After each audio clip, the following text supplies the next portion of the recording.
મારું નામ વિમલ ચુડાસમા છે। નેવું સોમનાથના ધારાસભ્ય તરીકે સેવા આપું છું। ત્યારે થોડાક દિવસો પહેલાં મેં ગીર સોમનાથના એસપી શ્રીને પત્ર લખેલો કે વેરાવળ પાટણ ભીડિયામાં જાહેરમાં વિદેશી દારૂ, ડ્રગ્સ, ક્રિકેટ સટ્ટો અને જુગાર અને યંત્ર નામની ગેમ ચાલી રહી છે।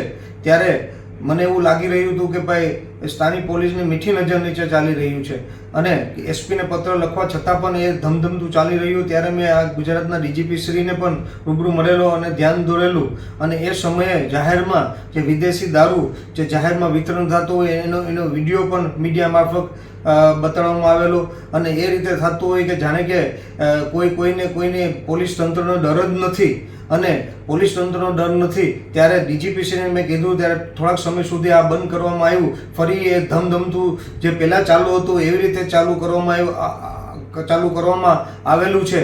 ત્યારે મારે એ સમજવું પડશે કે આ આટલું જાહેરમાં ધમધમતું ચાલુ હોય એનો મતલબ કે આના બુટલેગરો છે એ પોલીસ તંત્રને મોટા પાયે હપ્તા આપે છે। પોલીસ તંત્ર હપ્તા લેતું હોય તો જ જાહેરમાં ચાલુ થતું હોય અને કંઈ કહેતા ન હોય। અને મારા યુવા ધન આ જે યુવાનો છે આ જાહેરમાં વિદેશ દારૂ કે ડ્રગ્સ તરફ જઈ રહ્યું છે, જુગાર અને ક્રિકેટના સત્તા તરફ વળી રહ્યું છે। નાનો ગરીબ માણસ છે એ યંત્ર નામની ગેમમાં પૂરી મજૂરી કરે અને એનો મજૂરી યંત્ર નામની ગેમમાં એની મજૂરીના રૂપિયા વાપરી નાખતો હોય છે। ત્યારે આજે યુવા ધન મારી નેવું સોમનાથનું યુવા ધન નશા તરફ જઈ રહ્યું છે, વિદેશી દારૂ, ડ્રગ્સ તરફ જઈ રહ્યું છે, જુગાર તરફ જઈ રહ્યું છે અને ક્રિકેટ સટ્ટા તરફ જઈ રહ્યું છે। ત્યારે મારે આટલું કહેવામાં આવે છે કે આ તમામ વસ્તુ પોતે આના કારણે પોતે જે નોકરી કરતા હોય કે ધંધો કરતા હોય એ તમામ આ નશાના રવાડે ચડી ગયા છે। આના કારણે મારા વિસ્તારના ઘણા યુવાનોએ આત્મહત્યા પણ કરી છે।